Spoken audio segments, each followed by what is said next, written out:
2026 বিধানসভা নিৰ্বাচন সন্মুখত আৰু নিৰ্বাচন সন্মুখত চাপি অহাৰ লগে লগে বিভিন্ন দলসমূহ কিন্তু ইতিমধ্যে কুচকাৱাজ আৰম্ভ কৰিছে।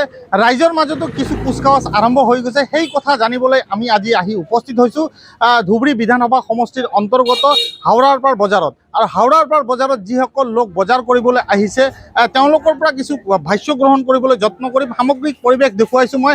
আমি আজি আহি ইয়াত উপস্থিত হোৱাৰ পিছতে কিন্তু বিভিন্ন লোক একগোট হৈছে। সেই লোকৰ পৰা কিছু কথা জানিবলৈ যত্ন কৰিম। দাদা, আপোনাৰ ওচৰলৈ আহিছোঁ, কি ক'ব? যিহেতু 2026 চনৰ নিৰ্বাচন সন্মুখত মাত্ৰ 2-3-4 মাহ মান বাকী আছে, এইবাৰ আপোনালোকে কেনেধৰণে চৰকাৰ বিচাৰিছে? চৰকাৰ আমাৰ চেঞ্জ কৰিব লাগে। এইবাৰ নতুন চৰকাৰ আহিব লাগে। নতুন চৰকাৰ আহিলে ডেভেলপ হ'ব। আৰু আমি কংগ্ৰেছ চৰকাৰে বিচাৰিছোঁ। কংগ্ৰেছ চৰকাৰ আহিলে ভাল হ'ব আমাৰ কাৰণে।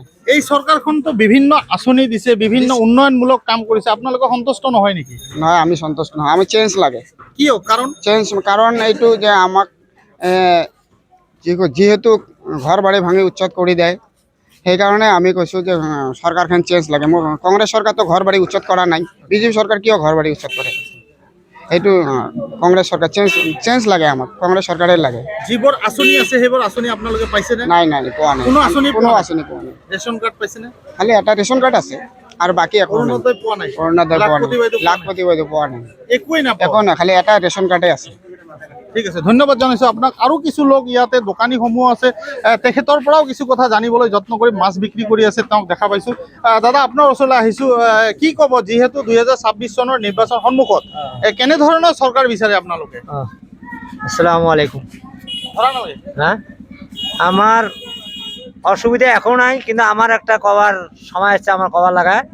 কিন্তু এই যে বিজেপি সরকার এই 5 বছর চলায়, কিন্তু রাস্তাঘাট যা যাবতীয় আছে এইগুলা যিবিলাক আঁচনি ধরো তোমার রেশন কার্ড কি কার্ড এগুলো যি দিছে, কিন্তু বিশেষ করে আমার রাস্তাঘাটের যেটা দুর্নীতি করছে, যেটা 2 লাখ টাকার কাম যদি আছে আমার 0.5% কামও দেয়নি। 50,000 টাকার কাম করছে, 1.5 লাখ টাকা পাটি খেয়ে যাচ্ছে। হ্যাঁ, কিন্তু এইগুলা আর ধরো বাল্য বিবাহ, তারপরে আমার ঘর ভাঙা, যে জমাজমির সমস্যা মন্ডল ধুবড়ি পাঠিয়ে দিছে, সে মন্ডলের কত দুর্নীতি, এইগুলো অনেক জটিল নিয়ে আমরা খুব অসহায়কার পড়িয়েছি। কিন্তু যার জন্য আমরা এবার একটা মন করছি যে আমরা সরকার পাল্টাটা বেশি ভালো হবে। নতুন সরকার আমাকে লাগে। ঠিক আছে, ধন্যবাদ জনাইছোঁ আপোনাক। নিশ্চয়কৈ তেওঁলোকৰ যি ভাষ্য, তেওঁলোকে নতুন চৰকাৰ বিচাৰিছে। তেওঁলোকে এই চৰকাৰখনৰ পৰা বিভিন্ন অসুবিধাৰ সন্মুখীন হৈছে বুলি তেওঁলোকে ব্যক্ত কৰিছে। কাৰণ উচ্ছেদে হওক বা তেওঁলোকৰ যি সমস্যা হয়, সেই ৰাস্তা ঘাটকে ধৰি তেওঁলোকে সন্তুষ্ট নহয়। কিন্তু নতুন চৰকাৰ হ'লে তেওঁলোকে আশা প্ৰকাশ কৰিছে যে নতুন চৰকাৰ হ'লে হয়তো নতুনত্ব তেওঁলোকে পাব, ৰাস্তা ঘাটৰ সুবিধা পাব বা তেওঁলোকৰ লগত অত্যাচাৰ নকৰিব।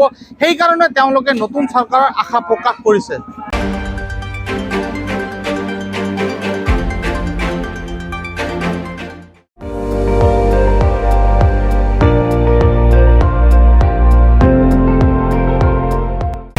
আপুনি চাই আছে ND24, সৰ্বশ্ৰেষ্ঠ নহয়, সৰ্বোত্তমৰ দৌৰত।